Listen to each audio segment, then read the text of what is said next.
Hello mga B!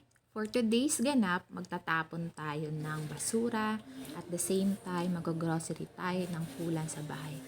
Before syempre, rumampa sa labas, need mag-sunscreen kasi sobrang lakas ni harang, haring araw today. Sorry guys. O diba? Pack ganun. So, aalis na ako. Bitbit ko ang mga pamasko. Ay, basura pala. So, bale, nasa pang 11 na floor kami. Then, lipat sa ibang elevator going to basement. Kasi nandun ang basurahan. Ho, ho, ho. O, diba, mga B? Well, organized ang basurahan dito sa Taiwan. Nakasegregate lahat. Yung green para sa mga cans, bottles, plastic. Tapos ito, may freezer para sa leftovers ng food. Minsan mga B, mayroong mga buo pa na pagkain, kakahinayang. Kung pwede lang itapon sa plastic. Tapos, itong blue general waste para sa basura, like mga ginamit na plastic ng pagkain ng mga kanya. Tapos, ito, mga box, papers, at meron din mga used clothes. Sarap ikukay-ukay. And syempre, sanitize tayo after natin magtapon. Tapos, babalik na ako sa lobby kasi papunta na ako sa grocery. Sakay na ako ng elevator uli.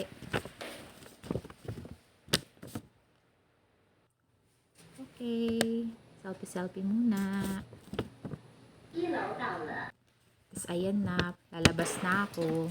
Tapos napakagandang umaga sa ngayon. Walking distance lang naman ang grocery dito.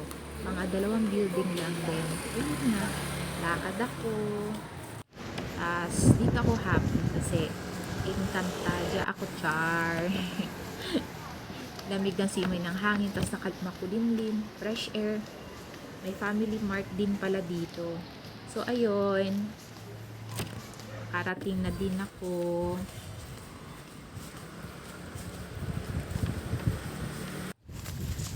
Dito sa PX Mart.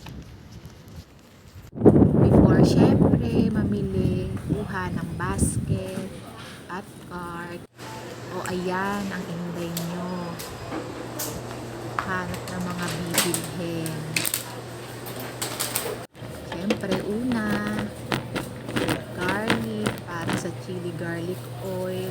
Gagawin ko later. Medyo pricey pala mga gulay dito mga bi. Bumili na din ako ng mayo kasi maubos na sa bahay. Tapos, kumuha na din ako nitong pepper paste para makain na namin yung tteokbokki na nasa akin. Kumuha na din ako nitong white sugar kasi nag-request yung alaga ko na gumawa ng cookies. Kumuha na din ako ng butter. Medyo mahal ng mga cheese dito mga beef. Milk din, kumuha na din ako. Kimchi, syempre, oil. Tapos ito na naman ako sa tinapay. Ang sasarap. Oops, may nakita ko. Onion rings, taray. Kumuha na din ako ng pambake. Sa cashier na ako. Syempre, bayad na lang abot ko. Wala akong maintindihan. Tapos, syempre, ikaw mag-bagger. Ano pa sinuswerte? Self-service tayo, ganun. After nyan, syempre, ibalik mo yung basket at sa tamang lagayan niya. Palabas na ako. At medyo galit ang hangin sa akin ngayon. O, diba? Halata naman sa buhok ko. baba na ako. At eto na. Dadaan na naman ako sa Encantadia. Dadaan ng Diyosa ng kusina. Yan, di ba? Pak, pak, pak, lakad. Before ka pala pumasok, huwag mo ng beep key para ma-open ng door. Ayan ang mailbox namin. Akit na ako sa 11th floor. Yan, napasok na ako sa door. At i-arrange ko na lahat ng pinamili ko sa tamang lagayan nila. Ganyan lang ang aking trabaho everyday basta may kulang sa pagluluto. So anyway, hanggang dito na muna tayo mga B.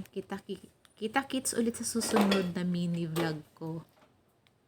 Masyado nang napahaba ang aking voice over. Maraming salamat po sa panonood. Wag sana kayong magsawa na suportahan ako. Yun lang po. Bye! Thank you. This is your Mommy G. Works in Taiwan. Goodbye!